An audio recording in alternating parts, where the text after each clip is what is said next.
Hi friends, Nagasol నుంచి start అయిపోయాం. నాగసోల్ నుంచి షిర్డీకి 1 అవర్ జర్నీ.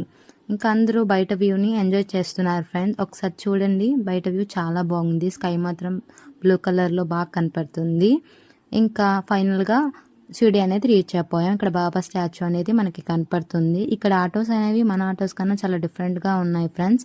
ఇక్కడ 2-3 మెంబర్స్కి సరిపోయేంత ప్లేస్తోనే ఇక్కడ ఆటోస్ అనేవి ఉన్నాయి. మనలా కాకుండా ఇక్కడ చాలా డిఫరెంట్ టైప్ ఆఫ్ హార్సెస్ కూడా కనపడుతున్నాయి మనకి. ఇంకా 1 అవర్ తర్వాత మన హోటల్కి రీచ్ అయిపోయాం ఫ్రెండ్స్. ఇక్కడ కూడా ఒక బాబా స్టాచ్యూ అనేది మనకి కనపడుతుంది ఫ్రెండ్స్. హోటల్ మాత్రం బయట నుంచి చూడడానికి చాలా బాగుంది ఫ్రెండ్స్. నాకు చాలా నచ్చింది. ఇంకా లగేజ్ మొత్తం మేము తీసుకుంటున్నాం ఫ్రెండ్స్. డాడీ వాళ్ళ వ్యాన్ ఇంకా రావడానికి లేట్ అయింది ఫ్రెండ్స్, కొంచెం రిపేర్ వచ్చిందని చెప్పారు.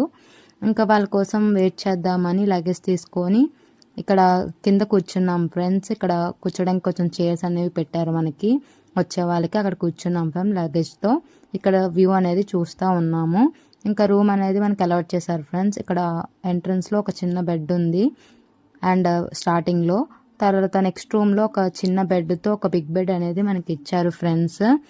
చూడ్డానికి మాత్రం రూమ్స్ చాలా బాగున్నాయి friends, and with hygienic and good quality curtains and బెడ్షీట్స్తో నాకైతే చాలా నచ్చింది ఫ్రెండ్స్. ఇక్కడ ఒక టీవీ కూడా ఉంది ఫ్రెండ్స్ మనకి ఎంటర్టైన్మెంట్కి, అంటే ఖాళీగా ఉన్నప్పుడు చూడటానికి.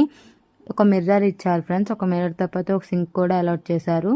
ఇది మాత్రం నాకు చాలా నచ్చింది ఫ్రెండ్స్. ఇంకా అందరూ వస్తున్నారు ఫ్రెండ్స్ లోపలికి. అందరూ వచ్చేసాక బ్యాగేజ్ అంతా పెట్టుకున్నాక మేము టెంపుల్ ఉంది ఫ్రెండ్స్ హోటల్లోనే, ఇక్కడికి వచ్చాము. తర్వాత ఇక్కడ లంచ్ టైం అయింది ఫ్రెండ్స్. లంచ్ టైం అయినాక అందరూ తిందామని ఇక్కడ వచ్చాము. అండ్ నెక్స్ట్ షిర్డీ వెళ్దామని ప్లాన్ చేసాం.